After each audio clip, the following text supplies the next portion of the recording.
As well as being able to rotate it in cropping. Now, cropping basically means that if I was to go and take this 0 and give it 50, now you can see that it got rid of the top, but now it leaves this gap at the bottom. So if you're wanting to get rid of, say, like black bars on a game that's really old, then you can do the cropping feature, and there's actually a filter where you can actually do the cropping, but you can do that in the transform as well. But for this video, we're not going to go over cropping. That's going to be something you guys will learn about later on. But it is a filter you guys can add. Now, if you wanted to rotate, you can definitely do that by rotating things around. Same thing with counterclockwise. And you can also adjust the size too. So you guys mess with that. You can mess with the positions. And if you don't like how everything is, you can hit reset, and then it'll put everything back to the way it was. So if you right click on it again, we'll go to reset transform. So a good example of reset transform is if I leave it like this and I hit done and I don't like it, I can go here and hit reset transform, and then it resets it for you. Another thing also is stretch to screen and fit to screen. They pretty much do the same thing. And essentially, when you first bring in your photo or your source or whatever, it might be something like this or a little bit smaller or larger. Essentially, what you're going to do is just do fit to screen or stretch to screen, and it does this. So it essentially fills up the canvas with it. So I'm going to bring this guy out a little bit more. Transform. Now center to screen is going to center the source directly to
ratio is to record your YouTube videos on.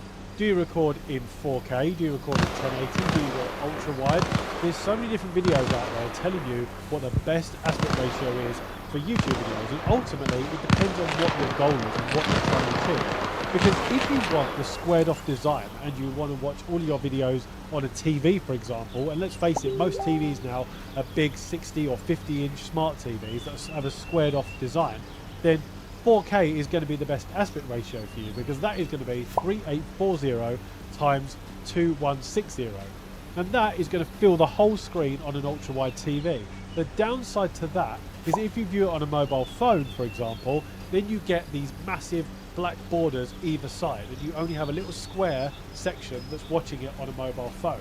And I did a recent poll in my audience, in my community, to ask where everybody watches their YouTube videos, because personally I watch a fair chunk of them on my phone. I watch some on my TV, I even watch some on my tablet when my kids are taking over the TV, and then I watch a large amount on my phone as well. So I asked everyone where they watch most of their YouTube videos, and the result was 68% said that they watch their videos on a mobile phone or a cell phone, depending on where you're watching this video from. So that got me to thinking, do I really want to make all of my YouTube videos with the aspect ratio that's designed for a TV screen or a computer screen, when almost 70% of the like? And next downside to it is when you're watching that video on a TV, you have significant black bars that take up the top and bottom of the screen. So it does look more cinematic, yes, but it does remove a lot of the screen real estate on a TV. So then I did some more research, and I discovered that a lot of the big YouTubers are filming in 3840 times 1920, which is basically a 2:1 aspect ratio. And what that does is, that's the aspect ratio you're watching this video in. And what that does is, when you're watching on a smartphone, it will fill up 90% of the phone and only leave tiny little black bars either side.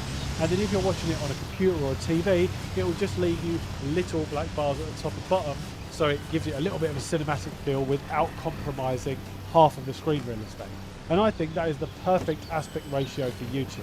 And it's very easy to do, and I'm going to show you exactly how to do it now. Okay, so the way to fix this is pretty much the same no matter what editing software you use. You can apply this to pretty much anything, whether you're using Premiere Pro, Final Cut